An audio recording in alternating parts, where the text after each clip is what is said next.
House వైఫ్ల కష్టాలు ఎలా ఉంటాయంటే, ఇలా ఊరుకునే కూర్చొని తింటున్నాం కదా, అందుకే అంత భారీ మూల్యం చెల్లించుకుంటాం అనమాట. పనులన్నీ చేసి ఇప్పటికి ఏం కావాలో అన్ని టయానికి అందిస్తూ జాబ్ ఇంకొకటి ఉండదు. ఎందుకంటే ఆమెకి ఎప్పుడో ఒక భయం, నేనేం చేస్తలేను.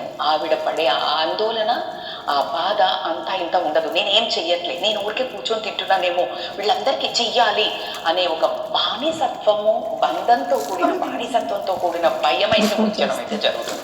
సో అందుకని ఎవరైనా ఏమైనా చేయగానే పిల్లలతో ఏం చేసినావు, ఖాళీగా ఉన్నావు కదా, అప్పటి నుంచి ఇంట్లో ఏం చేసినావు అని క్వశ్చన్స్ అడుగుతుంటారు. ఒక్క 2 రోజులు ఆమె పడుకుంటే బట్టలు ఆ మూలకుంటాయి, ఇల్లు చెత్తబట్టి ఉంటుంది, నీకు తిండి ఉంటుంది. ఆ వాల్యూ క్రియేషన్ ఆడదానికి నా గురించి గట్టిగా పట్టించుకోండి అని చేతగాల. మొగాడు చూడండి, మీరు ఏదైనా గొడవ కాగానే నేను చెయ్యపో అని వదిలేసిపోతుంది. ఆడదలా వదిలేసిపోతుంది. 80% యూ కెన్ నోటీస్ ఎనీబడి. మీరు జెంట్స్ కూడా నాతో అగ్రీ చేస్తారు. ఎక్కడ నేను ఎప్పుడు ఆ 20% ఎందుకు